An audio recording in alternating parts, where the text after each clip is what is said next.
Alright, so something I get asked quite a lot is what's the easiest way to jump between chords?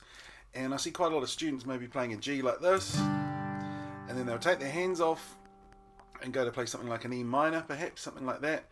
And often they'll take their hands away and it takes them forever to get there. So just going to go through a few chords and how some of them link together and the quickest way to get from one to the other.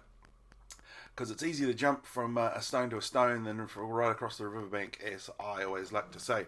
So let's just get this input gain up a little bit more. A little bit more. Testing 2, 3. That's more like it. Okay, cool. So let's start working with our very first one, G here. So if you're playing something like a G here, and you're going to be going to an E minor, you've already got this finger on the first part of your E minor. So you can pop that right under here. Use this as your pivot point. So you can change pretty quickly and pretty efficiently between those two. Alright, let's try another G one. So if we're playing a G here and we have to go to something like a C, the quickest way to do it really is going to be to use your ring finger as a pivot point. So try this. You're going to pop your finger right up there, 3rd fret on the A string, and then come down and finish your C chord off like this. Whoops, that's an F. Alright, so from a G, then finger up here and to our C. Alright, now if we go back to our G, I'm just going to turn this input gain down a little bit more. If we're playing a G here and we have to go to a D, again this ring finger is going to be really good. So try this. And take our ring finger, pop that on the B string, and then we've got something to move on and something to pivot on. So here we've already got 2/3 or 1/3 of your D ready. This can go down the 2nd fret, that can go on the 2nd fret, and there's your D. Beautiful. Likewise again, so after G, if you're playing an F, it's really easy to jump to a C, as you guys probably know, and they show up a lot together.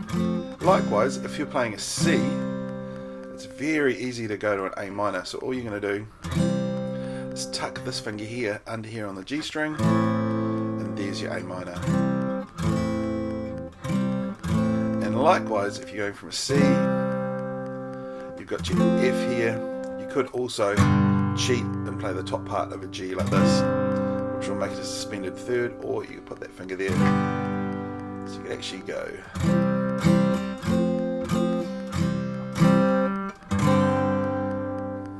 Whoops. So you go through all those different parts of the chord without even moving your hands much at all. Now again, when we're talking A minor, we can also jump straight down to an E. So it's really nice and easy to do. Awesome. Now if we're going from a D minor, another one that shows up a lot in chords in the key of D minor is a B flat. Now a B flat, the proper way to play it is like this, which is a bar chord, which can be a bit of a pain. So a nice easy way to do it is to slide this finger up here and play from the D string down, and you've still got mostly of a B flat there, and it's certainly going to be a lot harder, less hard than having to do it this way. Okay, now what else have we got? Right, so going from an A, a lot of the times you'll be going from an A to a D or vice versa. So if we're going from an A and we want to go to a D, we can slide this finger up one like this, like we're playing a suspended 4th like we're talking about in the other video, and bam, these two can come around, and there's your D.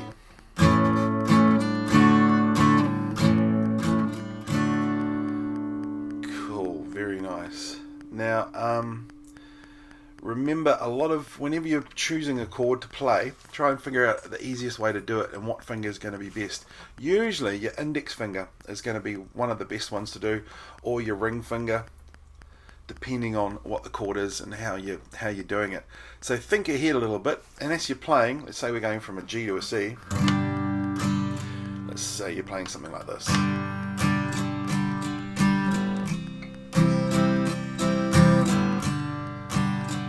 So as you're playing this, you'll be thinking, right, now I'm going to change back to my G. So this pup's going to come down here. My index is going to go to 2nd fret. Middle finger's up. And as you're coming towards the end of this bar, you're going to be thinking, right, ring finger's coming up to C. Index finger's coming down to the 2nd fret on the A. Ring finger's coming up. So you always find there's going to be one that's easiest to do. You've got real cheesy ones like your E to A minor, which is just the whole shape moving. But when you've got things like going to an A to a D like we were looking at before, there's absolutely no point in kind of going up with your A and then going, oh, okay, now get that finger there, because you've already got that finger on the string. Things like B minor, it can be a little bit harder jumping to other songs, just other strings, just because it is a bar chord, but we can worry about that sort of stuff later. So when you're changing your chords, think about the easiest way to jump, think about the most efficient way to do it, and the way your fingers can get there the fastest. But most importantly, like I always say, when you're playing a song, it's more important to keep your right hand going than your left hand, because the left hand will always catch up. So anyway, I hope that's helped you guys, and if you come up with any of your own, send me an email or a video, and I'd love to hear from you. Otherwise, keep on practicing. I'll see you on the other side.